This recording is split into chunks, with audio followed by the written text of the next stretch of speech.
17 के श्लोक नंबर 23 में कहा है कि उस परमात्मा के पाने का मंत्र है ओम तत्सत।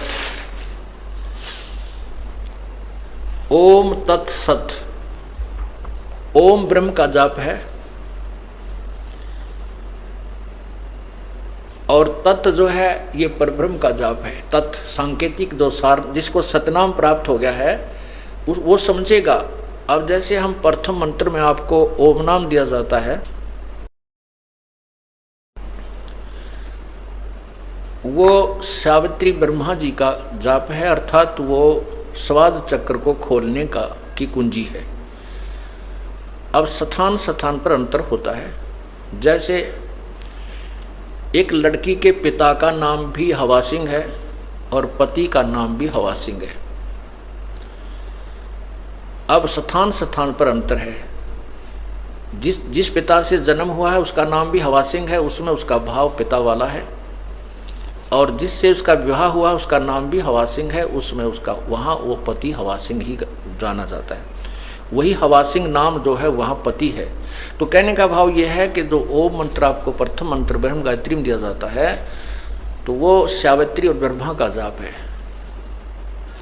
और जब आपको सतनाम के अंदर जो नाम दिया जाता है यही नाम ये ब्रह्म का जाप है।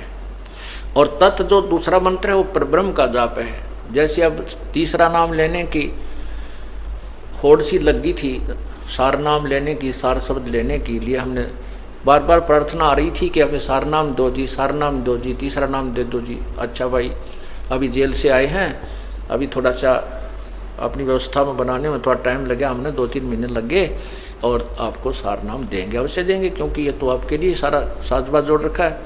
अब उनको बुलाया, उनसे परीक्षा ली तो 485 में तय मेरे ख्याल में 40 पास हुई। ओ तेरा गजब भैया। अब एक तन्यू तक लाना देगा, बोला जी आपने ढंग से ना बताया नाम देते समय। अरे तेरा गजब हुए, तीसरा नाम तो PhD का है। उसने कहा कि आपने केवल ये बताया था कि ये नाम ऐसे जपना है, दूसरा तत्व ऐसे जपना है, आपने नोतना बताया यो ब्रह्म का है, यो परब्रह्म का है। वह बोला ये सत्संग करते समय मैं बता कौन से रागनी गाया करता, यही तो बताता हूँ, तुम्हारे को ये देखना था तुम्हारी बुद्धि कहाँ काम करती है। वो तेरा गजब हो।